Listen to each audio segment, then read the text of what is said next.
Madinah hari itu tidak seperti biasanya. Udara terasa berat, orang-orang berjalan cepat, wajah mereka penuh kegelisahan. Kabar itu menyebar pelan, lalu semakin cepat, hingga akhirnya terdengar oleh semua orang. Rasulullah telah wafat. Banyak orang tidak percaya, sebagian menangis, sebagian terduduk lemas, sebagian lagi hanya diam, tidak tahu harus bagaimana. Di tengah kekacauan itu, berdirilah seorang lelaki tinggi dan kuat. Dialah Umar bin Khattab, wajahnya tegang, matanya tajam, tangannya memegang pedang. Dengan suara keras ia berkata, "Siapa yang mengatakan Muhammad telah wafat, akan kupenggal kepalanya." Beliau tidak wafat, beliau hanya pergi seperti Nabi Musa yang meninggalkan kaumnya dan akan kembali lagi. Orang-orang terdiam, tidak ada yang berani berbicara. Mereka tahu Umar sangat mencintai Rasulullah dan mungkin hatinya belum siap menerima kenyataan. Di sudut lain kota Madinah, seorang lelaki baru datang setelah mendengar kabar itu. Ia berjalan cepat menuju rumah Rasulullah. Lelaki itu adalah Abu Bakar Ash-Shiddiq. Ia masuk ke dalam rumah, melihat Rasulullah terbaring. Ia mendekat, mencium kening beliau,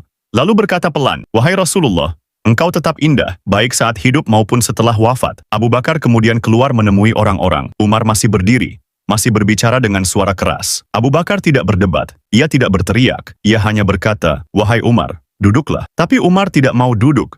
Ia masih menolak kenyataan. Akhirnya Abu Bakar berbicara kepada semua orang. Ia berkata dengan suara tenang, "Barang siapa menyembah Muhammad, maka Muhammad telah wafat. Tapi barang siapa menyembah Allah, maka Allah Maha Hidup dan tidak akan pernah mati." Lalu ia membaca sebuah ayat bahwa Muhammad hanyalah seorang rasul dan rasul-rasul sebelumnya telah wafat. Ketika ayat itu dibacakan, Umar yang berdiri tegak itu tiba-tiba gemetar, kakinya melemah, pedangnya jatuh dari tangannya. Ia berkata pelan, "Seolah-olah aku baru pertama kali mendengar ayat itu." Umar pun jatuh terduduk, air matanya mengalir deras. Hari itu, seorang lelaki yang ditakuti banyak orang menangis seperti anak kecil, bukan karena ia lemah, tapi karena ia sangat mencintai Rasulullah. Dan hari itu seluruh Madinah akhirnya sadar bahwa Rasulullah benar-benar telah wafat. Namun, ajaran yang beliau bawa akan hidup selamanya.